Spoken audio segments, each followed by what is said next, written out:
Whether you like it or not, Trump's in the category of Napoleon Bonaparte. He's in the category of George Washington. He's in the category of Elon Musk. He's in the category of Joseph Stalin. All these guys, he's in those categories. Winston Churchill. He's in those categories because he is absolutely a market maker. He makes the world shift. When you look at the extreme side of the Democratic Party, the problem that I have is that wealthy individuals are mobile. They don't have to stay anywhere. The same people that oversee the voting are the same people that oversaw the pocketbook. So if you can't trust them to trust him with the money, how can you trust him with the voting, Len? Because that's not true, Chris. It is. Len, the attorney generals work for the governors. The very essence of democracy, of a democratic republic, relies on our ability to trust that the electoral process is fair. Let's truth be told, if we all took our worst offenses and we wore it on our forehead like in high definition, we'd all be embarrassed and we'd all be judging each other. How you lead your life and what position you hold does matter. I believe that he underestimated how the Iranians would respond. He knows he has the military might to take out their infrastructure and to take out their bridges and to take out their desalination plants and their oil wells and all this stuff. We definitely have the power to do that, the military might to do that. But if he actually went through with that, I think the world would begin to see the United States, as a real terrorist organization that needs to be reevaluated in terms of their friendship with us. If he does not do something, he being Trump, to get that straight open back up, it's game over. It's game over. And the popularity amongst the world partners are going to start to decline first. And then it's going to happen domestically because our food prices are going to go up. Gas prices are already starting to go up. Our dollar will get stronger at first, but then long term, it's going to go down. It's a huge mess.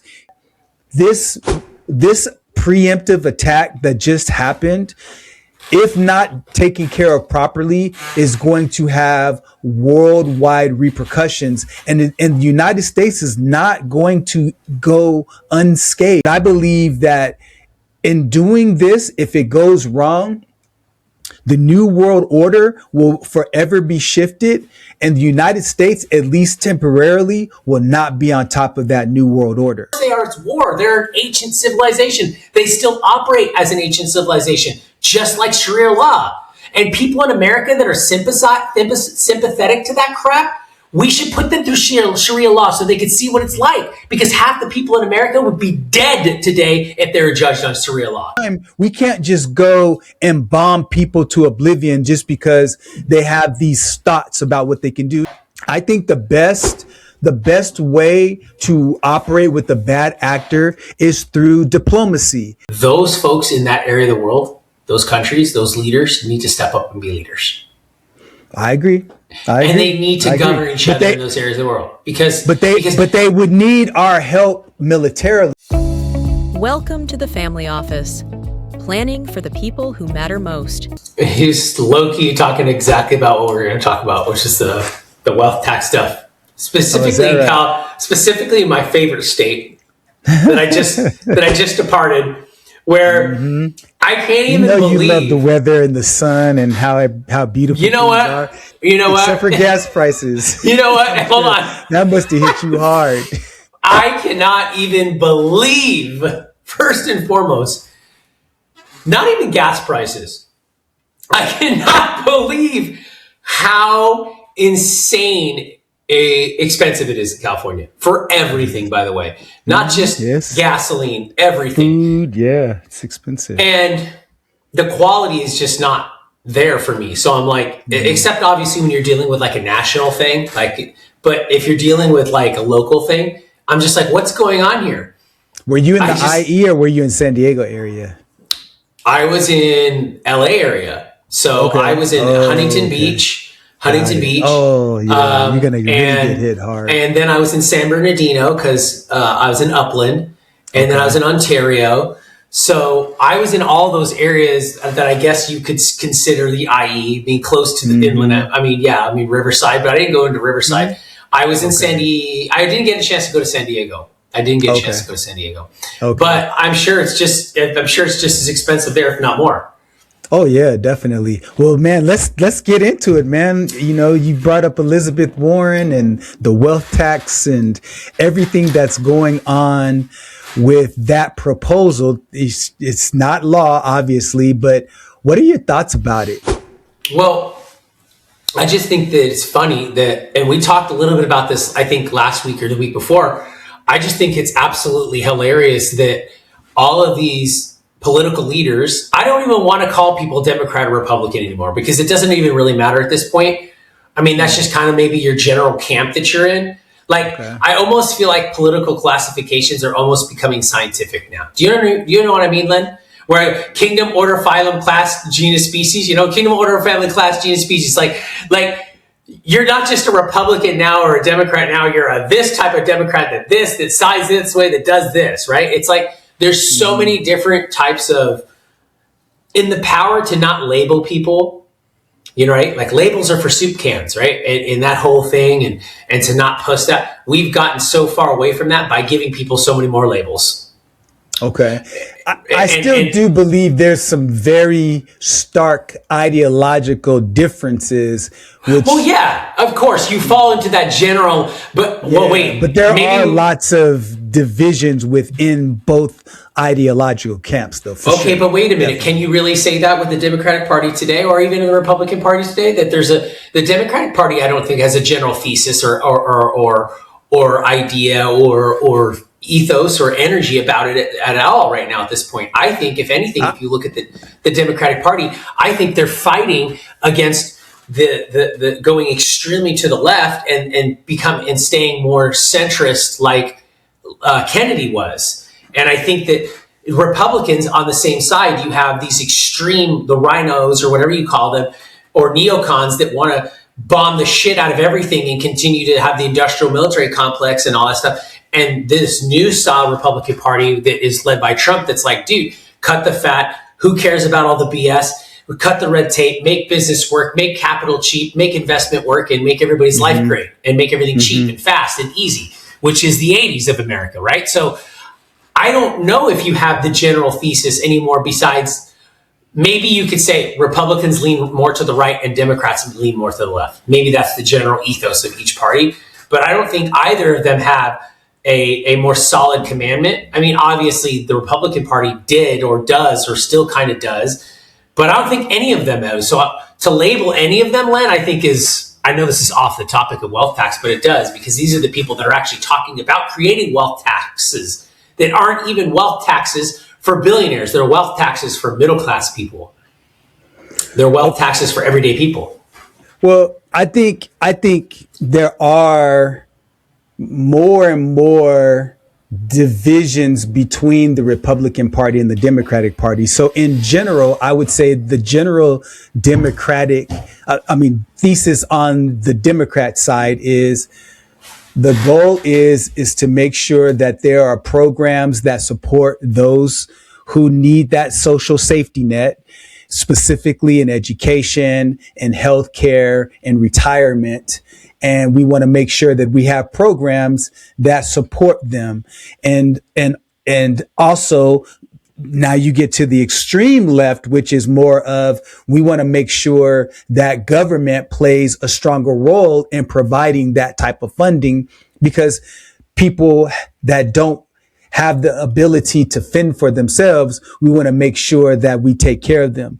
On the right, with the Republican Party, I think they're more about, hey, rugged individualism. You make sure that you create the opportunity to build wealth, whether it's through employment, through entrepreneurship, and this idea that limited government should, be the law of the land. And so Now, what I believe is that Trump did is he created a more extreme version of both of those parties. And so what I mean by that is that because with Trump, there is no gray area with a lot of politicians, to some of the points you brought up in your previous podcast, is that a lot of presidents were politicians and they used, words that said one thing but meant another and all of these things, where Trump is very much about, being a very direct communicator in terms of how he, when I say direct, I don't necessarily don't think that I'm saying direct equals truth because I don't believe those two things are the same, but he doesn't sugarcoat anything. And so I think what happened is it drove the Democrats to be the anti-Trump party. So now instead of having their own platform of what they're planning to do on the positive side, they're saying we need to defeat Trump at all costs. And then what the Republicans did is they started to recognize that Trump began to attract the more far right leaning individuals. And so for them to stay elected, they needed to begin to adopt that philosophy as well. And so it created this polar division. And so, so as we look at what's happening with Elizabeth Warren as we transition to this whole wealth tax thing, is that she wants to believe, in my opinion, that, we're just taxing the wealthiest of the wealthy. And because of that, it's not going to hurt most of you. So this should be able to get past legislation. And I think that's a fundamental flaw because it creates a very slippery slope. I'll stop there. I'll talk more about the slippery slope, but I wanted you to jump in and just, take your ideas in terms of what I was just saying. The best part about having conversations with you, Len, is that I already have thought about 5 different things and deltas that I want to go to because my mind is overstimulated right now in a good way. Yeah. And I could even go off on that tangent, right? I could rip totally on that right now, but I just love how if you're not a Trump person, everyone gives him so much power. And maybe he does have so much power because I'm listening right now and I'm going, you're absolutely right. But the fact is that the entire Democratic Party, whether it's true or not, and you're kind of laying it out a little bit where you're like, look, they had to shift because of Trump, right? They had to shift. I think it was just a natural progression. It's a natural sides. Yeah, you can't be in the middle. You're going to get shot by both. Absolutely. So the fact that one human being completely changed the entire trajectory of a party is just absolutely crazy to me. But it is true because when we look at history, why wouldn't he? Trump is in that category. Trump is in the category, I'm sorry, but whether you like it or not, Trump's in the category of Napoleon Bonaparte. He's in the category of George Washington. He's in the category of Elon Musk. He's in the category of Joseph Stalin. All these guys, he's in those categories. Winston Churchill, Woodrow Wilson, he's in those categories because he is absolutely a market maker. He makes the world shift. And you said that. So that's true. But here's I like how you brought up individuals that were on both extremes. 100%. Some were considered heroes and some were considered villains. And so, so I like the fact that you brought up both. Well, it's true because here's the reality. Up until a couple weeks ago, Cesar Chavez was a hero. Absolutely. I mean, unbeknownst, obviously, to us, but there goes the fact that in your mind, a version of people exists that no longer exists, right? So, absolutely, there are people, and by the way, nothing is always ever what it seems. So, to your point, Len, there are people that are on the bad side that probably did a lot of good things that you'll never know. And there are people on the good side that probably did a lot of atrocities that are probably even worse than the good stuff, the bad guys. But you'll never know these things because situational awareness, the fog of war, in the heat of the moment, that eliminates gray or eliminates black and white, right? You know what I'm talking about? When you're in that moment, the fog of war or nuance or the heat of the moment or the heat of the battle, you have to stop operating as right and wrong, and you have to operate in right and wrong, but then you have to also measure what's most effective. I want to put a pin in that point and come back to it because we have a lot to talk about. We do, the war and everything. But I want to come back because there was a real quick point just so I could direct where you're going to riff, because I know you can go in different directions. Okay, so you said something that really stuck out to me because I was talking about the wealth tax, and one of the things you said is that it's an indictment on the middle class. And one of the reasons why I said it's a wealth tax is because specifically what I was focusing on is the untaxed asset growth. Like where you have a person who has, let's just say, I'm going to give an extreme example. Unrealized capital gains. Yes. But in California, it's even wilder, Len, where they want to tax savings and equity in your home. So I'm right there with you. So okay, for those of you that are listening, I just want to paint this picture. So imagine a person has built a company, okay? And the company has $1 billion valuation, but they've taken no salary. So they've taken all the money they've made and they've put it back into the business. Things you and I have done. Things you and I have done. 100%. And so in this extreme situation, they have a company that they're sitting on, which is an asset. It's worth $1 billion, but they put all of their money. So in their bank, they might have $5, $10, $15, $20,000. So if this bill goes through, they would be taxed on the valuation of their company. We're talking equity, unrealized gains. If they have a house or something like that and they're using, and they have art and all of those things, let's just say their whole net worth is $1 billion and they get a tax bill that's hundreds and hundreds of thousands of dollars, if not millions of dollars. There's no way that somebody in that situation would stay here in the United States, because I'm telling you right now, if that bill were to come to pass, I'm out. I'm done. I'm leaving. I will leave. But Len, who will pay for all the programs? Who will pay for all the programs? And you're absolutely right. Who will pay for all the programs? That's the thing. And that's the problem, to your point, is that when you look at the extreme side of the Democratic Party, the problem that I have is that wealthy individuals are mobile. They don't have to stay anywhere, especially and so before that tax hits, because even what they're talking about is taxing people when they take their assets out of America. The moment I find out that that's coming down the pike, I'm moving my money and I'm out of here before that even happens. Now, I'm not the 1% of the 1%. Imagine all of the mobility they have. Yeah. So I think they don't. It's already done. It's already done. They don't care because those guys already are. You got Singapore. I mean, banking in Singapore is huge. Cayman Islands, huge for that kind of stuff. So they already have it done. They absolutely already have it done. But that's the scary thing, because again, this type of stuff. By the way, I don't think it's ever going to pass, at least in the near future right now. I don't think so. But the concern that I have is that if people don't understand the implications of that, they'll say, "Oh, it doesn't impact me." So therefore, I just hope that we're smart enough not to allow something like that to pass. But Len, this is exactly why I have so much passion when we talk about it. Look, voter ID is a must. You know what's happening right now. The sheriff, the Riverside sheriff, just is challenging it. He's fighting with the attorney general about the fact that there are like 48,000 more signatures than there were ballots cast for the vote that changed the congressional district mapping. That's the thing, because Len, you're so adamant and you're passionate about it because you understand that when you have a tax like that, it completely breaks down the fundamental mechanisms of capitalism.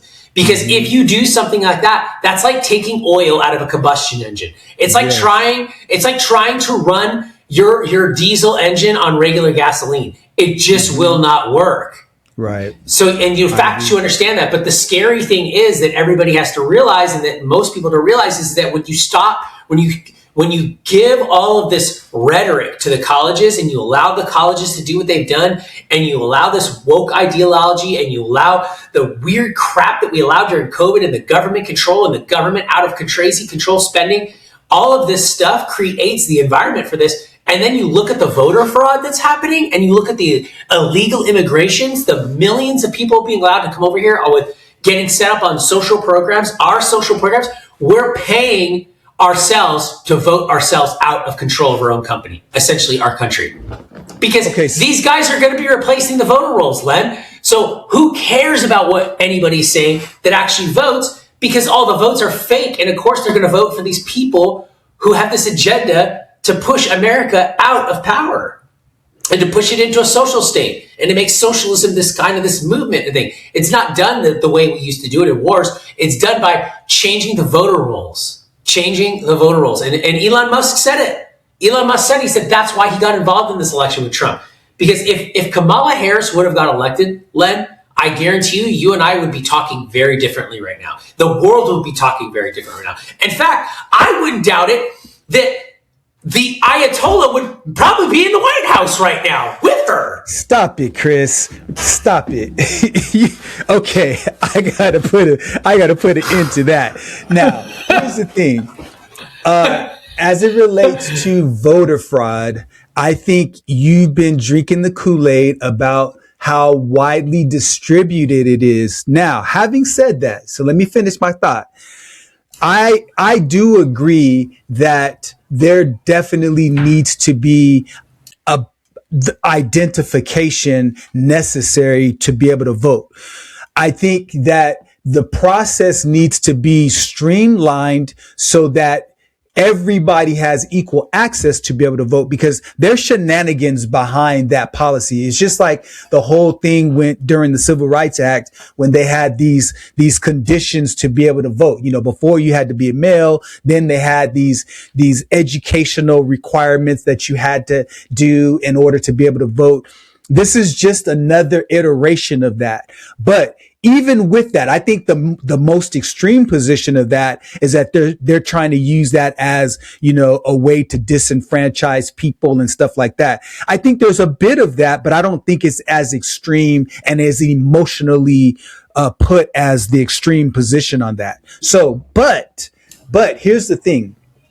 I believe that you should be able to have to identify yourself in order to be able to vote, regardless of if, you know, whatever state you're in, because if not, there's, you know, also shenanigans on the left where people who don't necessarily have established citizenship can vote, and that sways things. So I do believe that there's room to be able to make adjustments, but there is no evidence. And there were lots of reports done where there was no evidence of wide scale voter fraud. Now, you can say within the sanctuary state like California that people didn't require their ID to vote, but there's still steps in place. Like they have to have an established address and all that stuff. So I want to say this. I am not defending California's lackluster approach to voting, but I also am not suggesting that there's wide levels of fraud. But I want to put a bow back in. Before you put that bow there, because I want to transition. I want to come back to the wealth tax, but go ahead. Yes, before we bow that, and then we can transition. My only argument to that is that I would love to get on the train with you on that. But my meter, if my meter of going, you know, this way or this way for trusting that there's widespread voter fraud, I'm not in the camp where I'm optimistic. I'm in the camp where I want to say there's a 70% chance that there's widespread voter fraud happening. And here's why I say it. Let me ask you a question as you're saying this. Because what about all of those investigations? Because if there's voter fraud, then I want to know about it, because then we can't trust the system. Right. Here's why you can't trust it. Because if the numbers, meaning the cash, is off, and we know there's a bunch of fraud with the money. There's trillions of dollars. But that's a different thing than voting. But here's why I'm going to bring it together. The same people that oversee the voting are the same people that oversaw the pocketbook. So if you can't trust them to trust them with the money, how can you trust them with the voting, Len? Because that's not true, Chris. It is, Len. The attorney generals work for the governors, and those are the guys. Right, okay, but those I are the see guys indirectly. I agree with Len, you. it's all connected. So that's what makes me sway more to the going, I can't get on board with you on it, Len, because they're screwing up the bank book, and they're in charge of the bank book, and they're in charge of the voter registrations or the voter rolls. So if they're and look, if they can change congressional maps, they can change votes. If they can make $300 billion disappear in the state of California, they can change. They can make a few 100,000 votes appear. I mean, I don't know why everybody thinks that this is why the government hates. I don't want to. Sorry, Len. I don't want to go into it, but this is why the government hates organized crime so much. The government hates organized crime so much because organized crime shows the people exactly what the government is. Organized crime. Okay, but here's the implication of what you're because saying, that's the wealth tax, Len. Because Len, that's the wealth tax, though, Len. Because in California, you're telling me because all the billionaires left because you said they're mobile, right? So in California, and you don't think that this is the breeding ground, right? Like Ukraine is the world's premier biolab. Like California is the biolab for socialism and communism now. I don't know if everybody knows that or not, but that's it. That in New York, and what's happening in California, when you look at that, you don't think that's a test to roll out with Warren's weird crap with the national plan? Because in California, the billionaires left. Guess what? That tax, the wealth tax account, they're coming after the United States. Yeah, but Len, they're coming right now in your state. They're coming after your equity in your house. They're going to tax 5% one time on the equity in your tax. But they're about to pass it in California. Okay, so there are two things that you brought. How is that not criminal? How is that not criminal? I'm not in disagreement with that. I'm not in disagreement with that. The issue that I have with what you are suggesting, as you say that it's 70-30, that it's widespread fraud, is that the very essence of democracy, of a democratic republic, relies on our ability to trust that the electoral process is fair. And if that is not the case, Chris, then people will begin to wake up to say, well, why would I even vote? Why would I even, participate in this process? Because it's already rigged. Mm-hmm. And so when you start to, when I say you, I'm talking generally speaking, but when Trump began to, bring up this whole idea of, a rigged election, he understands that if you say the same thing over and over and over and over again, that people who are inclined to believe it, because why would somebody lie over and over? But there have been many, many investigations, and there was no widespread fraud. There were over 30 different investigations. And one thing that I can say is that I think the executive branch is uniquely flawed. I think the legislative branch is ridiculously corrupt. But I think the one last bastion of our checks and balances that I can still have some level is the judicial side. Not in terms of, the disproportionate numbers of incarceration for certain groups. I'm not talking about that, but I'm talking about as a judicial branch of government. I still think that that's still the most intact, because Supreme Court justices are really bound by the rule of law. And so if people have gone through the judicial branch to investigate if there's widespread voter fraud, they would not have turned a blind eye to that, Chris. And so that's the reason why, I'm inclined to agree with you about widespread corruption, because I think there's so much cancer inside of this system. Mm-hmm. But at the same time, man, I still have to believe that there is a very strong process to go and vote. Now, last thing is, I do agree that there are states that are too lax in their policies with regard to proof of that you are who you say you are. And so do I think that a person should be a citizen that's legal to vote? 100%. Should they prove that? 100%. There should be a pathway towards that. And that's all I have to say about that topic. I think the problem lies again with who is there essentially watching the machine work. And that, I think, is the fun. I think everybody can agree on that. And we've seen that time and time again. Because I don't have a problem with any of the social safety nets and the programs. I just have a problem with how they're being done. And I think everybody has that. And we're starting to see that with the level of, I don't want to call it waste and fraud and abuse anymore. I just want to, at this point, because we all know what it is. It's just mismanagement. Okay. Gross mismanagement. Like there's just gross mismanagement.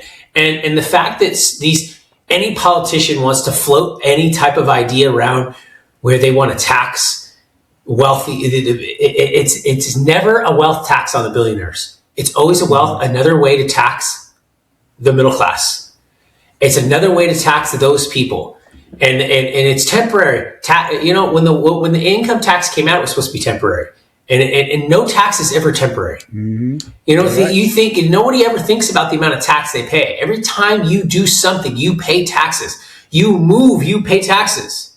Moving away from the dollar was supposed to be temporary. Yes. Oh, yeah. So whenever the government says temporary, just like, hey, COVID is transient. It's transient, man. And inflation is transient. Okay, it's not going to be around for a while.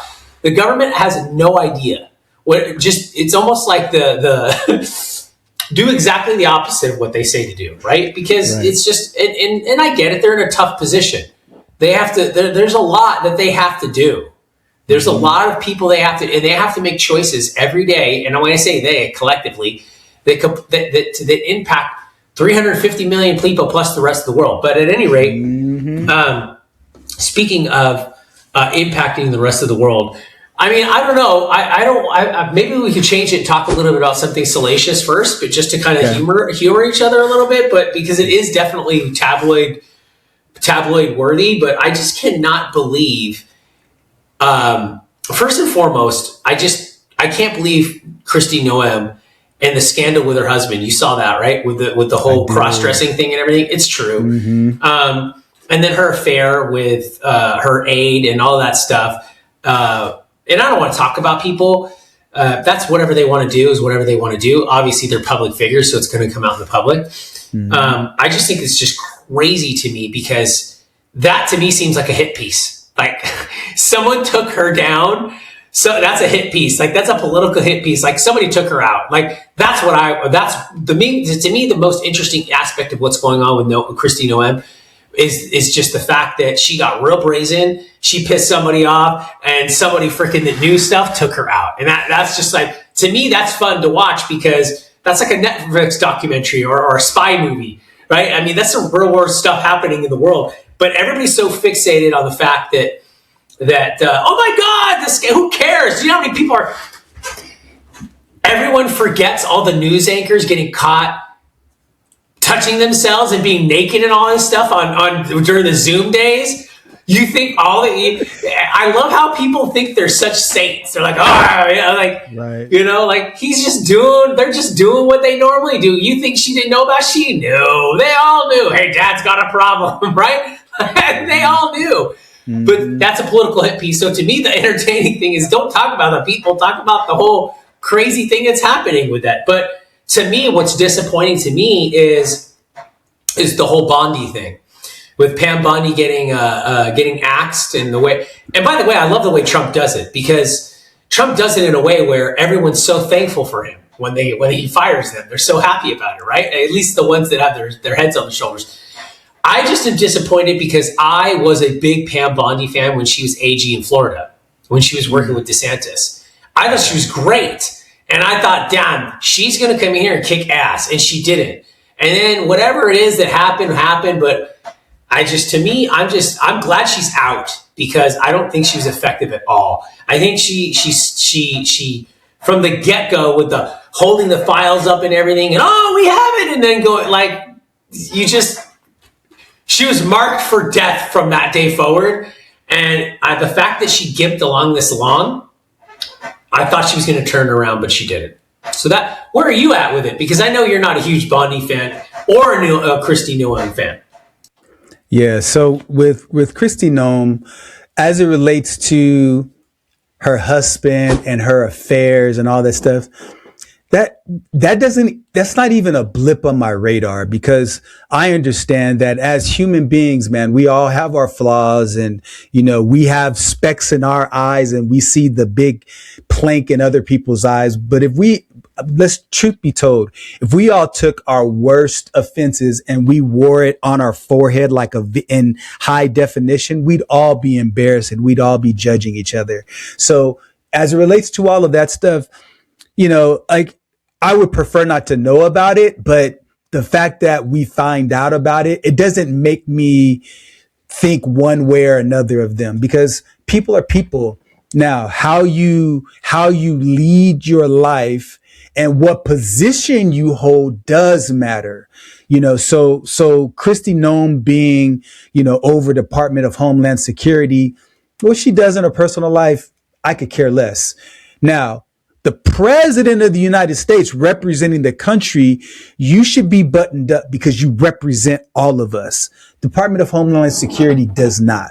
So as it relates to why she got let go, they say it was spending $200 million on ads and all of that stuff to promote herself. That's all surface level. To me, she was a bad director of Homeland Security. She created so much havoc, and the way she used her rhetoric was just divisive. And I think she added fuel to the fire with regard with what happened out in Minnesota.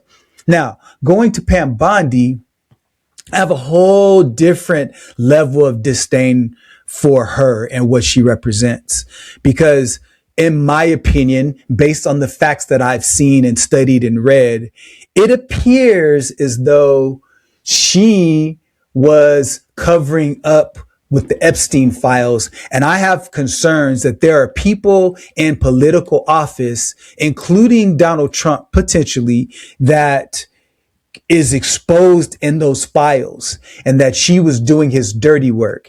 And so what happened to me, what I believe, is that when Congress subpoenaed her to come before under oath, because the first time she testified, that wasn't under oath. And so she could, wiggle her way out of answering questions. So now she'd be under oath. So I believe that triggered a response from Trump. But then the problem is that he goes and he appoints Todd Blanche, who's the assistant director. I don't see any way of him ever being able to take her position, because there's so many conflicts of interest. You know who Todd Blanche is, right? It's his attorney. Yes, his personal attorney. He ain't staying there. No, he better not, bro, because if he does, all credibility that anybody thought the Congress had is completely gone. But here's my question. Here's my question to you on that, Len. Here's my question to you on the whole aspect with Donald Trump being incriminated in the Epstein files, or Pam Bondi playing cover for her. These files were the result of his Department of Justice during his first term, right? Their investigations. And then Biden had these files under his Department of Justice, and they investigated Trump up ways, sideways, down ways, Wonka Vader ways, every which ways. How is it that anybody could be playing cover for him right now when they wanted to nuke shot him, sayonara, checkmate him, and they tried to? I mean, they indicted him 48 million times, sued him 70 million times, brought up all these different types of things. Russia impeached him, all of these things. How is it that if this is such a nuke for him, why wasn't it used? Why would Trump? That's where I get stuck with getting behind that theory that there's something dirty on Trump. I don't think there's anything nuclear on Trump, because I don't think Trump rolls that way. I just think it's salacious, and he just doesn't want the salacious shit out there anymore. And maybe that's it. Maybe Melania doesn't like it because Barron's getting older. I don't know. To me, I just have a heart. I want to get behind you on it, Len, because I believe just as much. I want to know what's going on with the Epstein files, but I just think, again, why would they not use the nuke that with him? They had a chance to nuke him with it. Why wouldn't they have pulled the trigger on it? Here's my theory, and I'll try to give an analogy on a micro level to try to tell you what my thesis about that is. So you're going to try to debunk my defense argument, or I'm only giving what I'm not trying to debunk it. What I'm you're trying to help me understand why that's not a good. Yes, that's my outcome, is for you to get a sense of why those files were suppressed. So let's just take me, you, Tasha, and Mary. Okay, a preacher, a plumber, and a Corona. So let's say, for example, you and I are having a conversation and we're all friends. Like, you and Tasha are good friends. Mary and I are good friends. And so in the course of conversation, it comes up that, both of us are cheating on our wives. Okay. Now, we both know this, but now we get mad at each other. And so I'm good friends with Mary. You're good friends with Tasha. So we have this dirty secret that we know about each other. So if we can each nuke each other. We can each nuke each other. So if I go and say, hey, Mary, you know what? I need you to understand. You didn't hear it from me, but Chris he's not being faithful with you. I know the minute I do that, even though I tell her not to say a mumbling word, the first thing she's going to do is, Chris, she's going to throw a whole bunch of explicatives behind that. And she's, and then you're going to be like, wait, what? Oh, Lynn told you? Oh, game on. Okay, Tasha, let me tell you. Let me tell you about that one night Bangkok. Right. So the moment I go and I start talking to Mary about you is the moment you go and start talking to Tasha about me. I wouldn't do that. And so what I believe is that they all have dirt on each other. All of their hands are so dirty that they don't want anything to do with any of it. And so to me, I just think that it's just a matter of time before it all comes out. And so I think they're all dirty. Honestly. And so even Obama? I don't know. Here's the thing. Here's the difference with him. His entire time in office, there were never any scandals, like personal scandals. Like, he smoked cigarettes and drinks beer. Yeah, but there's the whole homosexual thing, and Michelle's a man and all that. Those are all in like conspiracy camps. Like, if you saw videos of him in a gay bar, then that's different. Like, we saw videos with Trump and Epstein hanging out, having a conversation. Now, I'm not saying that means that he is responsible for any pedophilia. But what I am saying, though, is that there are actual reports that are out there that bring up Trump's name by name. And there's some pretty nasty things. And some of these girls ended up dead. Like, it's some pretty nasty stuff. So what I'm saying is that I'm not here to rush to judgment to say that he did it or he didn't, but I'm saying there is enough evidence to support a deeper, more thorough investigation on him specifically. But I believe that as his name starts to pop up and rise to the top, there's going to be other people's names, heads of states, and who knows who's in there. But so with Obama in particular, all the things that I hear about, his wife being a dude and all that, like, that sounds preposterous to me. I haven't seen any evidence to suggest otherwise. I've seen pictures of her as a little girl, right? And so, but hey, who knows now with AI, what you can believe. Right. I can't believe half of what I see and what I don't see. But all I'm saying is that, to me, I say investigate it all and then let the truth do, like, like the old saying, let the truth just bring it all out, and whatever happens, man. We'll figure it out. I think as a country, it's better to know the truth, because we're talking about little kids and rape and, and even possibly worse. I don't think Trump's in that camp. I think he hung out with him, and that was before his conviction, and then he cut it off. And there's a lot of evidence that shows he had his subordinates cut off communications and ties with him. And he really wasn't. And then after that, there's really nothing else from before 2008. After 2008, there's nothing else with him. There's far worse people in there, like Larry Summers and all those guys. I just don't think.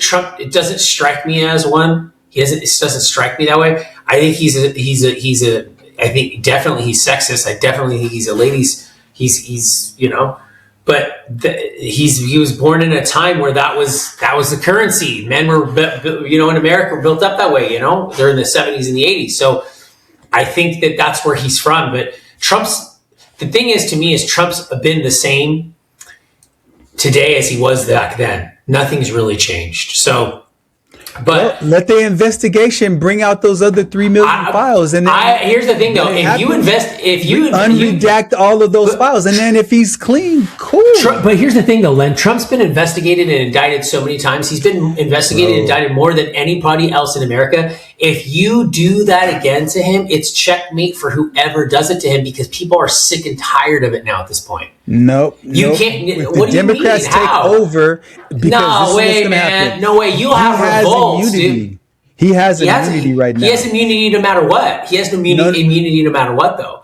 If you try to investigate him again, it's dude. There's nothing. There's nothing. First and foremost, there's nothing to investigate, because I don't think there is anything.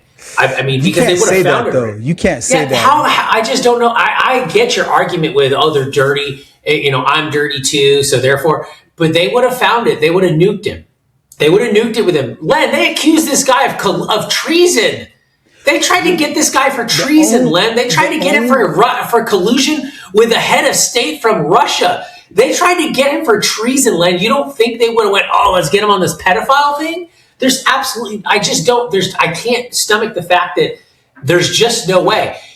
I just don't think you should be fine with the investigation moving forward and unleashing those other 3 million files. Redacting those names. The problem, the victims. The problem I think for Trump is the exact opposite, Len. And I hate to make you burst your bubble, and maybe I'm not trying to say I'm trying to burst your bubble or anything, but I think Trump has got himself in a quagmire and his back up against the wall with this Epstein stuff, because he wants to release it, but he can't, because if he releases it, he's toast. And not meaning toast because he's in it, toast meaning he's powerful, but he ain't powerful enough for everything to be taken from him and his family. Because they did it to the Kennedys. Len, they did it to the Kennedys. They did it to the Kennedys, and they said, hey, Bobby, you're the last one, baby. And look at RFK. What did he do? He immediately went, bro, everything's tribal, Len. He immediately went underneath the wing of Trump. He is in Trump's camp now. Like, if this was 2,000 years ago or 500 years ago, Bobby Kennedy is almost like a bastard child of the Trump family now, if that makes any sense. Because he's like, dude, I got to go somewhere where I'm protected, because he's out there, dude. And you know why he's out there? He's out there because he knows the real shit. He's out there just because he knows the real stuff. Just like they went, dude, Diddy, they had to control Diddy because Diddy knows the real stuff. Mm-hmm. And they said, bro, bring it back in. Epstein, they had to kill that mofo because he knew too much. And here's the thing.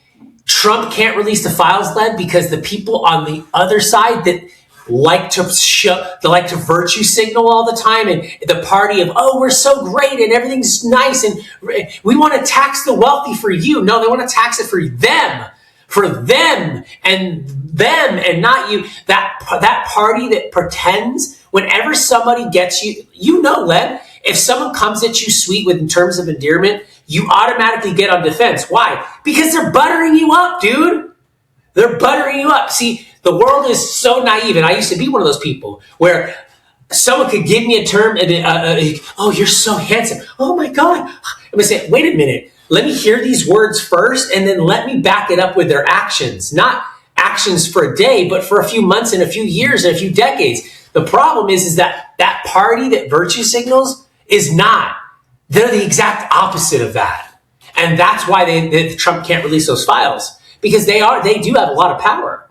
And he knows that if he releases, he releases them. And by the way, Len, it's not just people on the left or in the opposite camp that virtue signal all the time, because the people on the other side, where the neocons and all that stuff, where like the Dick Cheneys of the world, they don't care that they're signaling is about Christianity and the other virtue. It's not even that anymore. LGBTQ and it's not even about that anymore. Those guys that just come out and go, screw it. They're just plain old scorched earth. And here's my last point about that. Mm-hmm. And here's why I don't think it. Look, Donald Trump has the most diverse employment record of any modern day executive in both the private and the public sector.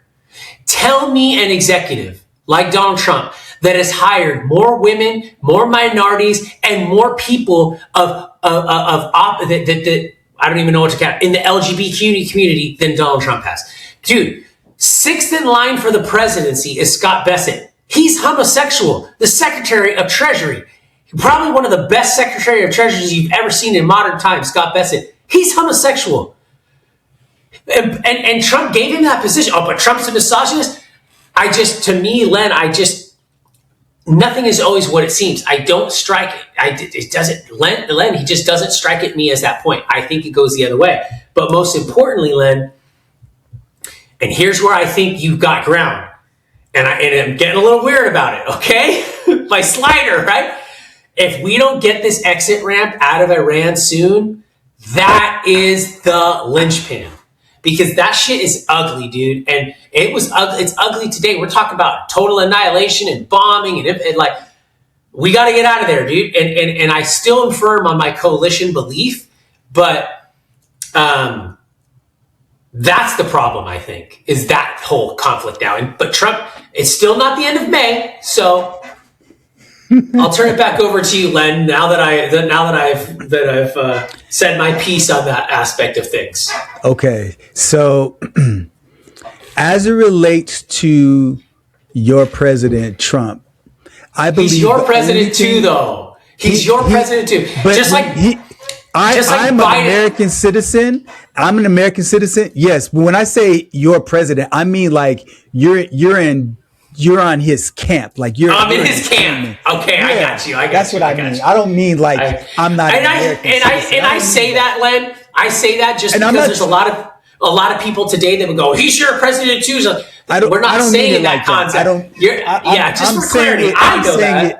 Flippantly. So this is that's a good word. How's that say? What did you flippantly? Flippantly, I'm just being funny, you know what I mean? So, facetious. Yeah, exactly. So flippantly, I'm going to use that one. Flippant. so as it relates, I try to throw a couple of words out here and there. Anyway, when we talking about Israel, okay, and talking about Iran and talking about the different Middle Eastern countries and everything that's happening with that war that's going on right now. President Trump is in a very, very big quagmire because I believe that he underestimated how the Iranians would respond. And I think that he felt that they would just turn over and just let him do what he wants to do because he knows he has the military might to take out their infrastructure and to take out their bridges and to take out their desalination plants and their oil wells and all this stuff. We definitely have the power to do that, the military might to do that. But if he actually went through with that, I think the world would begin to see the United States, as a real terrorist organization that needs to be reevaluated in terms of their friendship with us. Almost like a pre-World War II Germany. Yeah. And that's the biggest fear that I have. So I think he understands that. And I think he's playing a very dangerous game of chicken. And the dangerous game is that he's hoping that Iran looks at his words and his rhetoric as truth. And that, hey, if you don't do this, we're going to bomb, your effing bridges. Did you see that on Easter Sunday, bro? Your president cursing up a storm. Like, that is so unpresidential. That's never happened before. And then he said, like, something like, praise be to Allah. Like, bro, what are you doing? You're the president of the United States. There's a certain level of decorum and dignity that goes with the office. It's like a parent, doing crazy things around their kids. Like, there's certain things that you may do, but you don't do it around your kids because it makes them look at you differently. The world is laughing at us, I believe. But I don't want to go on a tangent. I want to come back to the war. I believe that when you look at the Strait of Hormuz, he vastly underestimated the importance of that and his ability to change the trajectory of history by using words and threats. Iran says, look, we understand, we control that choke point. And if you don't continue to do that, we're going to continue to bomb your allies in the region. And we're going to cut off all of those ships and none of them are going to get through. And if you keep doing it, gas is going to keep going up. But it's not just gas, Chris. It's also liquid natural gas that goes through there. 20% of the world's supply goes through there every day. So now you're talking about fertilizer. You're also talking about food. You're talking about energy. If their food goes up, now we're talking about commodity prices going up. And if it costs more to buy oil than petrodollars and the country's commodity values going down, it creates this double negative impact for them. And over time, people are going to start saying, you know what? We need to start rethinking our relationship with the United States because they started this thing and now our people are starting to revolt and rise up against us. If he does not do something, he being Trump, to get that strait open back up, it's game over. It's game over. And the popularity amongst the world partners are going to start to decline first. And then it's going to happen domestically because our food prices are going to go up. Gas prices are already starting to go up. Our dollar will get stronger at first, but then long term, it's going to go down. It's a huge mess. Your president is in a big quagmire. I think it is a huge mess, but I don't think about it negatively like that. I think that this is a job that everybody needed to do and no one wanted to do for 40 years. Because the fact is that everyone wants to say this is what the US did, but I'm sorry, this is what Iran did. This has been an absolute black eye on the entire region for 40 years. And no one wants to ever see that or talk about that. And it's exactly the issue with NATO. It's exactly the issue with all those other countries over there. No one ever wants to take accountability for their actions or their problems in their hemisphere. And the fact is that Strait of Hormuz, yeah, you're absolutely right. The Strait of Hormuz could probably stay closed for another, I don't care, 100 days, 90 days, 250 days. To close that son of a bitch for another 10 years. Because here's the reality behind it. The U.S. does not need any oil from that area. The U.S. has plenty of energy here at home. And by the way, just wait till the Venezuela oil starts pumping out of the ground there because Venezuela has more oil than all the Middle Eastern countries combined. So I don't look at it that way. I look at it as optimal is to keep the strait open so that we have less temporary pain, right? But for long term, the U.S. is sitting. That's not right, Chris. And the reason why, and I just want to jump in real quick, just to because the price of oil is international. So if for now supply chains go down, no. Oil prices, like Chris, Oil prices are international. It's not. That's not how it works. I get it. They're not in individual markets. That won't ever change. The only way that will change is if oil in the U.S. is decoupled from the petrodollar, and then that creates a way bigger mess. It all has to stay connected because that's the reason why the dollar's currency is the world's currency, because of oil. You can't decouple from that. I get it. Go ahead, Chris. Wait till the balance. What I'm saying is that wait till the balance of supply overwhelms. Look, when everyone stops buying, here's the thing I say, when everyone stops buying oil from all these bad actors and they start buying it from the Western Hemisphere, they start buying it from the US, then it's game over. And that's what we're seeing. We're seeing these shifts happen already. Here's the thing. Why do we have to buy, why should we be buying oil? Why do our allies buy oil from the countries they're at war with? Why is that? Why is that okay? Why is it okay? Why is it okay for NATO countries to buy oil from Russia? But then they go, Putin's so evil. He's such a threat to the world. He's attacking Ukraine. But hold on. Then why did Trump release? Hold on, Len. He released sanctions on Russia, though. He understands. You know why? Because Russia's playing ball right now with us. Look, because it'd be like this, Len. Your worst enemy in the world, right? Hold on, Len. Hold on. This is the person who did the most atrocious thing to you in your life. Hold on, Len. I got to take this call from Jimmy. I'm buying his car from him. Would you ever? Hold on a second. You're in the news interview. Putin is so mad. He's such a mean person. Hold on, ABC.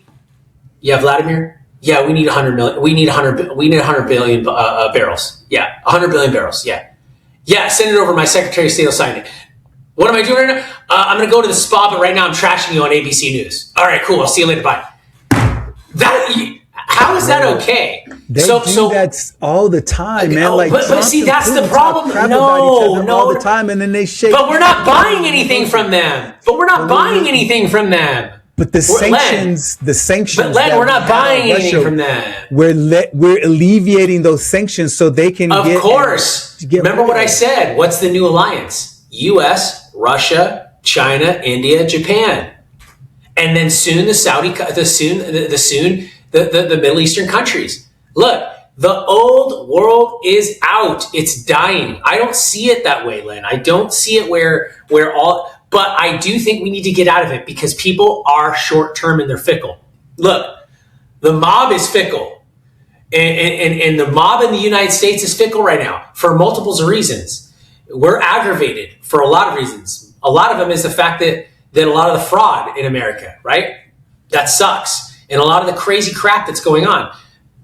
But we're tired. People are tired of it. And I don't see that if by the time he exits this thing in the end of May, that's the optimal exit point. But what I don't like is I don't like the rhetoric, Len, where he comes out like this morning says an entire civilization could die. I don't like that. That's what I don't like because then we start getting into the World War II type of language where, ethnic cleansing really happened. Because all these people that get up on the virtue signaling people that talk about, ethnic cleansing, you don't really know what ethnic cleansing is. They don't know about it. They studied it in a history book. But there are certain people that do know about it. Just like there are certain people that know about the atrocities of all these kids in America that think Stalin is a freaking hero. And Chairman Mao is a hero. And Xi Jinping is this awesome, ultra-realistic figure. No, it's fraud. It's fraud. It's fraud is what it is. It's a fraud. I believe that. So if we go back and we look at that, again, Trump doesn't have an easy job. Nobody does. And to be the president of the United States, the thing is I don't agree. I'm probably 60. I don't want to disappoint you that much, Len. I'd probably say I'm probably 60-40 with Trump. So I agree with 60% of the things he does, and I disagree with probably about 40% of the things he does. Okay. All right. Right? But see, that's the problem, though, because I disagree with 100% of almost 90% of the things that Biden did because they're weak. Trump's not weak. He's not. Now, by the way, I was 60-40 with Obama, too, by the way. I agreed with 40% of the things that Obama did. I disagreed with 60% of the things Obama did. I think Obama was a pretty good president, and he was in a tough job. Yeah, he was handed a tough job too. He had a country, the economic collapse. He inherited that. He came in maybe on even a natural economic cycle. .com up from the mortgage. He had a difficult situation, and the country stayed stable underneath him and came out pretty good. But people like Biden and stuff like that, it's just there's just no power there. No, I mean that's why he wasn't elected the second time, and so exactly. So Trump is doing what I think Trump is doing, and I think Obama probably wanted to shake up that coalition too. Look, he bombed the shit out of that area, but he knew he couldn't. But because no one wanted to get their hands dirty, Len. Because here's the thing, Len. Whether it's the Strait of Hormuz is closed right now because we're in conflict or war with them, led by Israel, right? Led by Israel, or nothing. The fact is that Iran eventually would have closed that mofo down because they control it. Either by bombing somebody, launching a nuke. It wouldn't help them. But how can we allow the massive amounts of human rights violations going on in that country? How can we allow this terrorist organization to keep? That's like going to the doctor and the doctor saying you have stage 1 cancer, and you look, yeah, you know what though? I'm going to be diplomatic with it. Leave it alone. It's going to be okay. And then you just let it keep getting bigger and bigger until eventually the cancer kills you. That's what Iran would eventually have done. And then who cares about the Strait of Hormuz? Iran would have took over all those countries in the Middle East. Why do you think they want nuclear weapons? So they can take out all those countries around them and annex them. They're watching Big Brother. Who are they watching? Russia. That you sound a little like Lindsey Graham, and what he does is he's a war hawk, and he uses. I'm not saying we need to go to war. Of what happened. But that's where we're in war. I don't care what anybody calls it. It is not a conflict. I think it's history repeating itself. Because here's the thing. Eventually that country is going to do something bad. Just like eventually Germany did something bad. Just like eventually every country that comes and takes over crap. Russia annexed all those countries. Russia annexed Crimea. They want to annex Ukraine. Eventually that's going to happen. What I'm saying though, Len, is that the United States needs to be prepared in case that happens, but the United States needs to push the people in that region to do their own stabilizing, and we'll help them out with our resources, because we know in the back of our minds, the country as a whole still has PTSD from World War II and World War I, because if we don't do something about it and World War III does happen, guess who's getting dragged into it? We are. Well, I'll say this, and I think we should wrap up this topic, which is this. We can make assumptions about what any regime will do. The one assumption, so we can use that as a reason to justify preemptive attacks. And the issue is that if you look at what Iran has done on the world stage, you have the Houthis and you have Hezbollah, who are their proxies. Now, as it relates to being a worldwide aggressor, they haven't shown evidence of that. And so we can always suspect what they could do and use that as justification. The way I look at it is, I'm not suggesting that they are not a regime that inflicts evil in different parts of the world. I'm not suggesting that at all. But what I am saying is that this preemptive attack that just happened, if not taken care of properly, is going to have worldwide repercussions. And the United States is not going to go unscathed. Now, will we recover faster than most countries? Yes. But I believe that in doing this, if it goes wrong, the new world order will forever be shifted, and the United States, at least temporarily, will not be on top of that new world order. And so I hope that the president makes wise choices. But as it stands right now, the evidence is showing very clearly that this war is going to go on past May. This war in Iran is going to keep control of the Strait of Hormuz because they have the leverage now, because they have the justification. The United States and Israel provoked them. And so the world is seeing that. And so because of that, they have the leverage right now. And until the dynamic shift, the United States is going to have to take an L on this one unless they want to keep that strait closed. Because if they don't take an L for Iran, if they decide to do what the United States says, they will cease to exist as a country. And they are a proud country. They're Persia. They're an ancient civilization. They're not just going to tuck their tail between their legs and walk away from this. So the United States can talk all that they want, but we don't have the leverage that they do. And unfortunately, when you have less leverage in this situation, you need to stand down. And I don't see Trump doing that. Yeah, I don't think there's going to be a stand down at all. I think it's all or nothing at this point. Yeah. And I think that strait will be open, and I think that Iran is going to be put in its place. I just think that's how it's going to end, because you can't allow them to stay around. You in the capacity that they're at, right? And you cannot be an aggressor like that. I'm sorry. The only way what you're saying, then boots are going to have to go on the ground. That's the only way to be able to do that. And once that happened, Trump's done. He's done. Yeah, I don't think he's going to make that happen. And so you're still then you can't get the strait closed without boots on the ground. There's no way. So then you're of the camp that just be reactionary. Then let's just let them keep doing it and wait for them to kill somebody before we step in. Because whatever it is that they're going to do.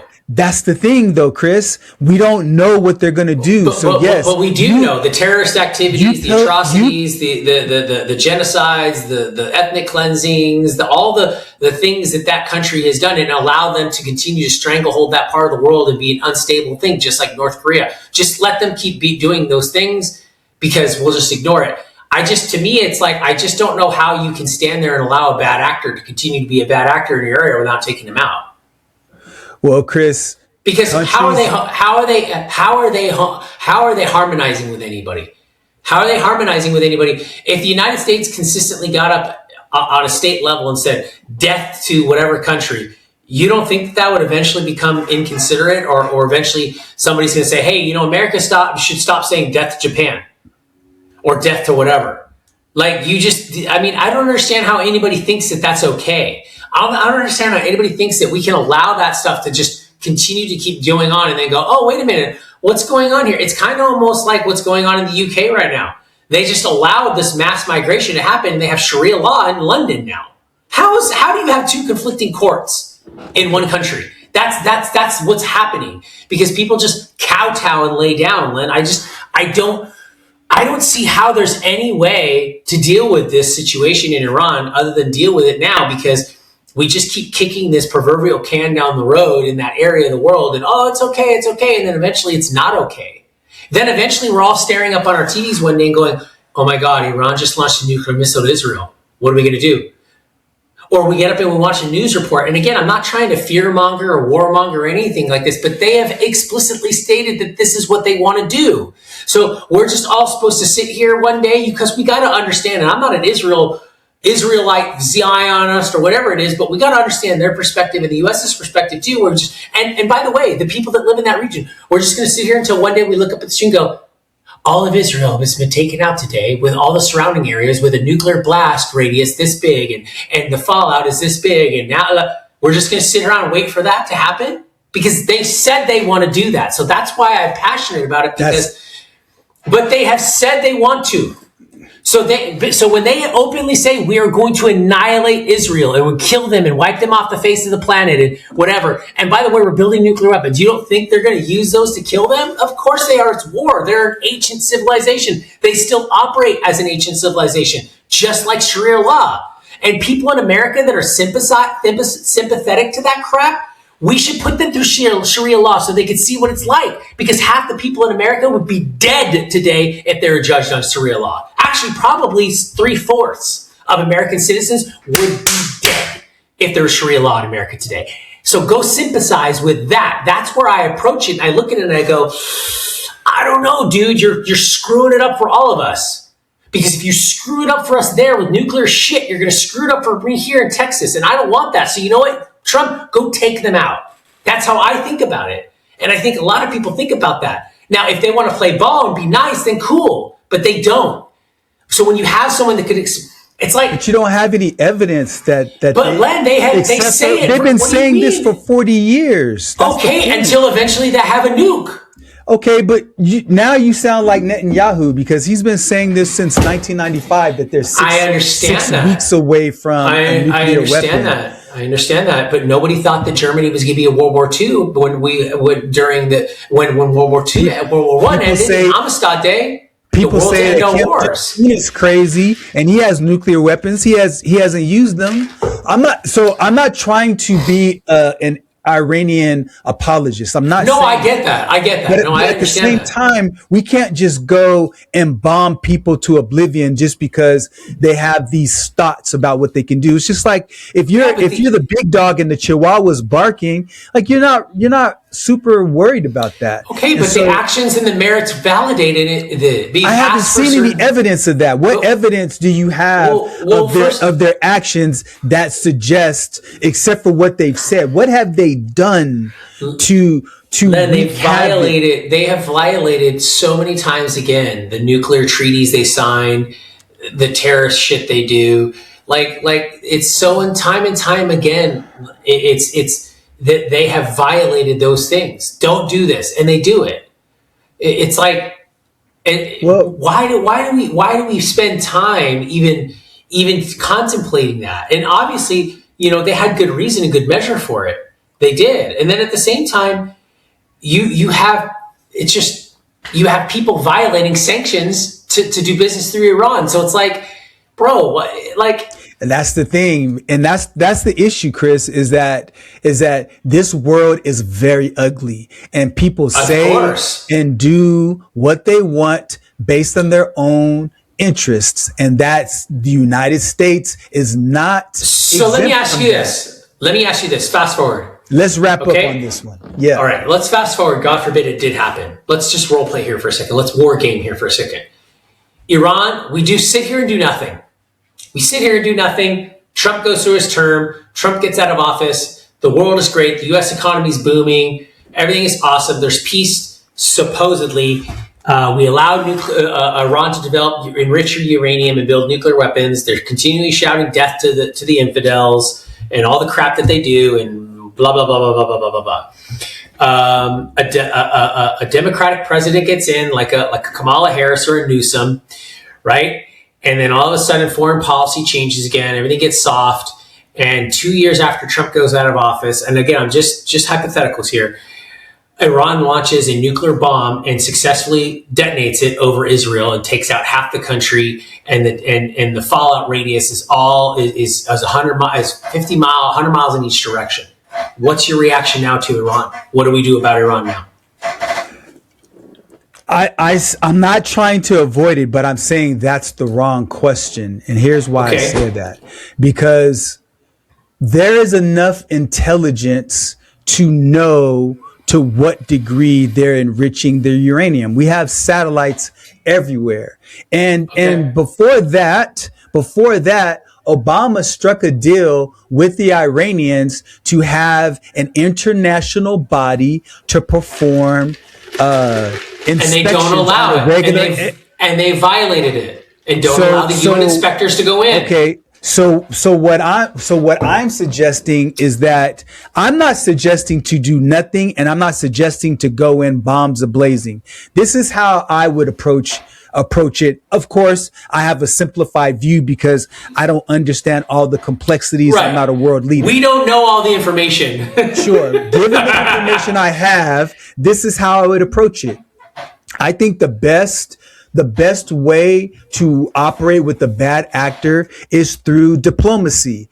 And we and because we have the military might to stop anything they do before it happens, then we use that as our leverage. So this is how the diplomacy looks. It's like, look, we are going to select an agency or country or whatever it is that has the ability to uphold the agreement to hold Iran accountable as it relates to inspections. And so if we find that there are violations of these inspections, or if we find that you are preventing the inspection from occurring on in the first place, then XYZ 1, 2, 3 is going to happen, and we are going to unleash, all of our military might on you because you're violating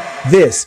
Take it or you leave it. Because if you decide not to take it, then we come in, but now you make these negotiations public where people know and they see, okay, this happened. We had these conversations. We used India or Pakistan or some other country as a proxy for negotiations because we both agree with them. And here were the things that were agreed upon.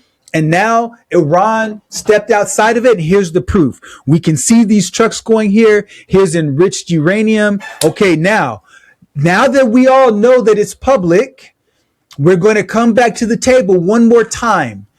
If you don't stop, we're getting ready to escalate, and that's when you do it that way. So now, could it be more thought out and all of that? I'm saying as a general idea, use diplomacy, make it where the conversations are public, so all of our populations know about it. Because when we're talking about nuclear war, it's an existential threat to the entire world.